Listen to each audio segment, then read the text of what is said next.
Hello and welcome to Your Project Outsourced. In this series, I cover all the essential information about outsourcing your project to an external partner, like INVO, and key things you need to be aware of when you scale up your team this way. So before we begin, subscribe to our channel to never miss our episodes. Click here to visit our social media profiles like Facebook, Instagram and LinkedIn for more tips and tricks.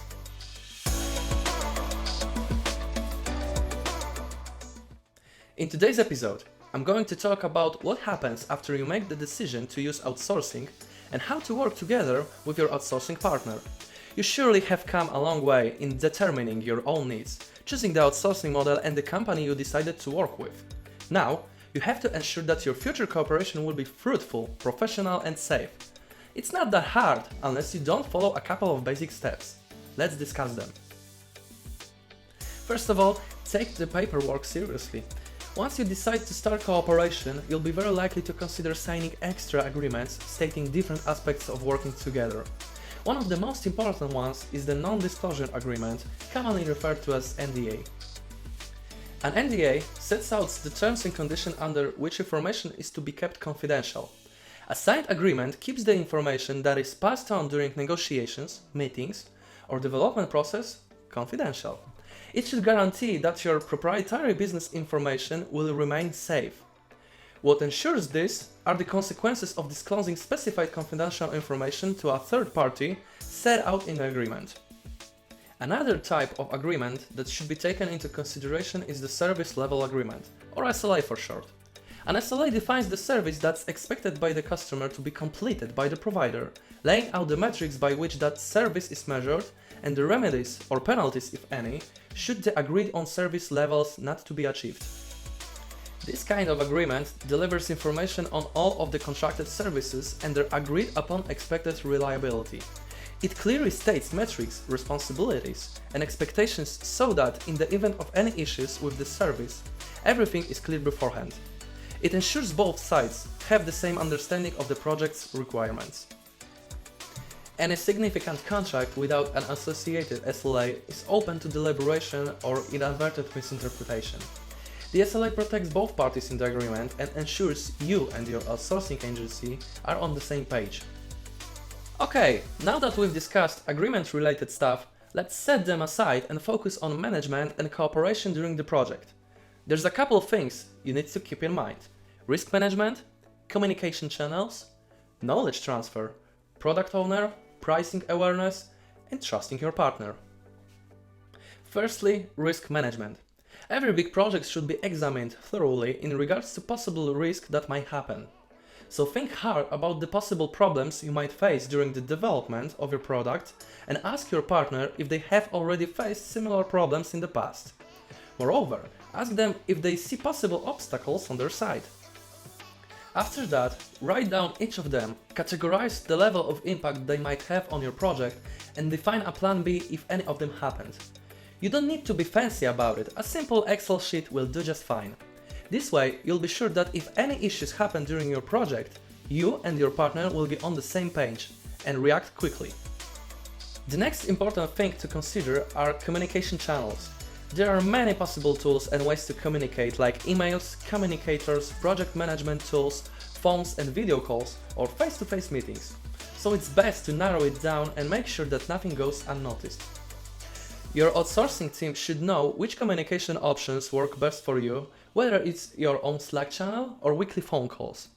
Let them know and establish it beforehand. When it comes to tracking the progress of the project management tools like Asana, Trello or Jira come in handy. This way you and the client can see the progress and status of each task. You should establish whether you'd like to add your IT partner to your tool or to join theirs. A good software house should be able to adapt to your preferences. For example, in our projects we have adopted the following approach. Before the beginning of the project, we work out a communication plan with our clients by picking the most convenient communication tools and methods for both sides. Most of the time, we set up Slack channels for the project and add tasks to Asana, where each task is assigned to a particular member of the team, so the client can see it.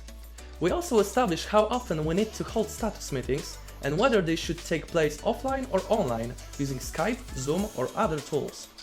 Up next, let's discuss knowledge transfer within the project.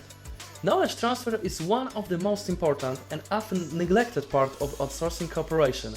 It's a two-way street between client and the outsourcing company, meaning you will have to share knowledge with your partner and vice versa.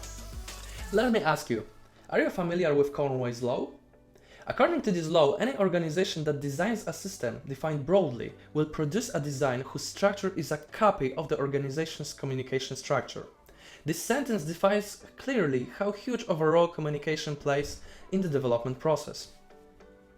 That's why, here at INVO, we pay close attention to assessing project goals and understanding the client's business objectives beforehand, to make sure that we're on the same page with our clients.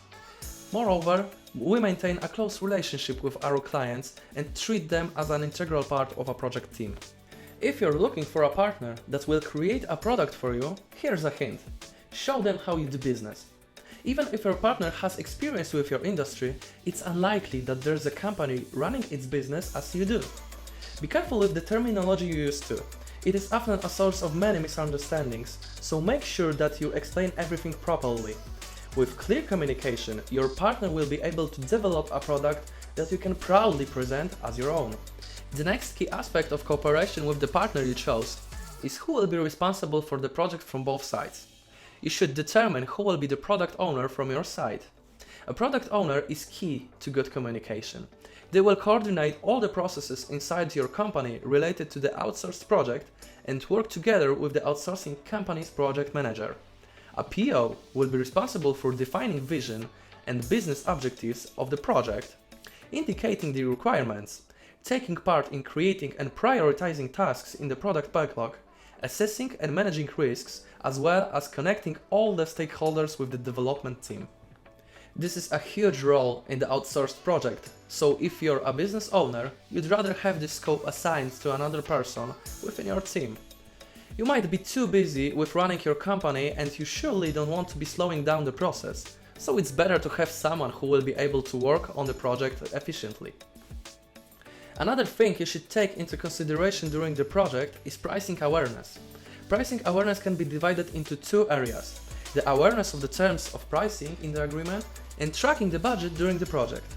In a fixed price model, this will be pretty simple because you know the price beforehand. In a time and material model, you can ask for access to a reporting system used by your outsourcing partner to track work hours spent by the team on the project and multiply it by the hourly rate stated in the agreement. This will allow you to see clearly how much you are paying per the current status of the project. Needless to say, the IT market changes rapidly and technologies constantly improve. Things that were innovative not so long ago may be pushed away by new solutions. Your product needs to adapt to those changes too, even during the development process. As the new requirements appear, be ready to set aside some extra budget to keep your project up to date, because introducing some changes equals extra tasks and extra time for the project team. And last but not least, there's trusting your partner.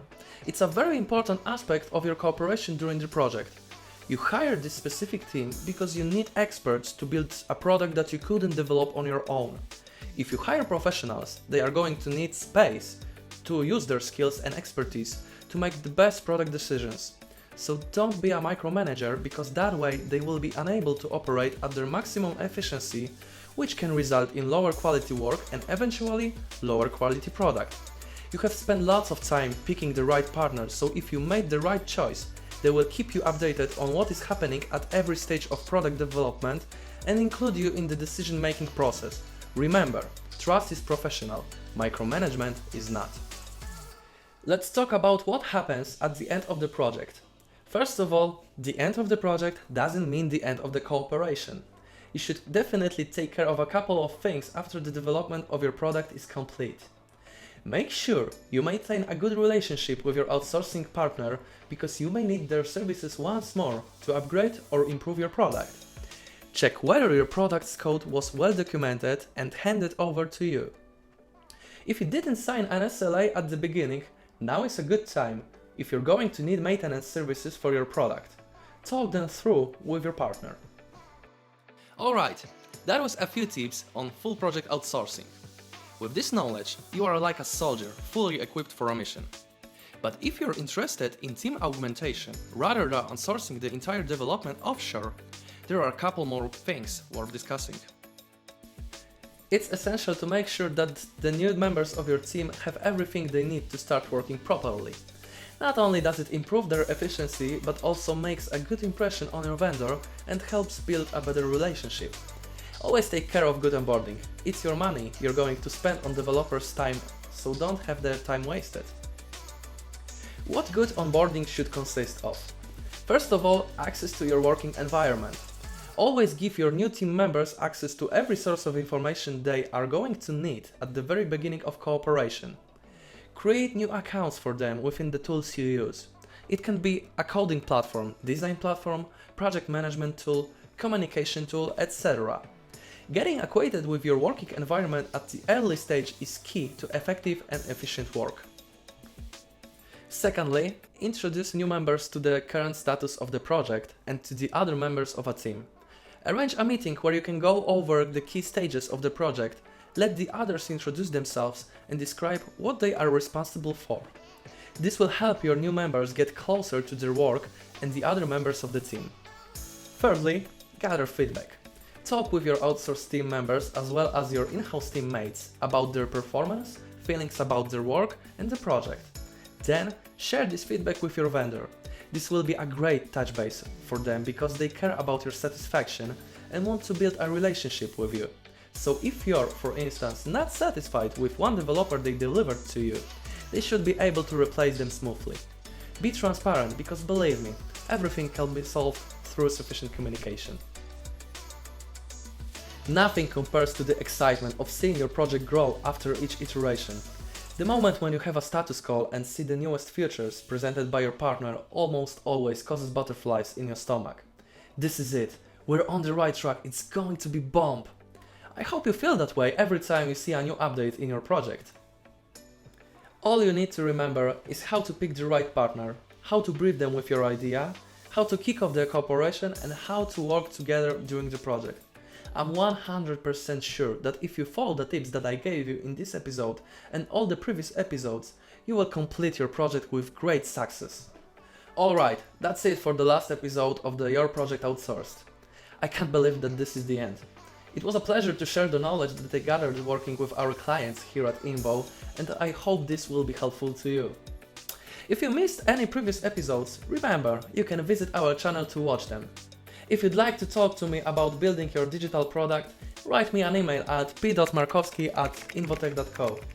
To stay in touch with us, click here to visit our social media profiles like Facebook, Instagram and LinkedIn. Guys, thank you so much for watching. See you next time.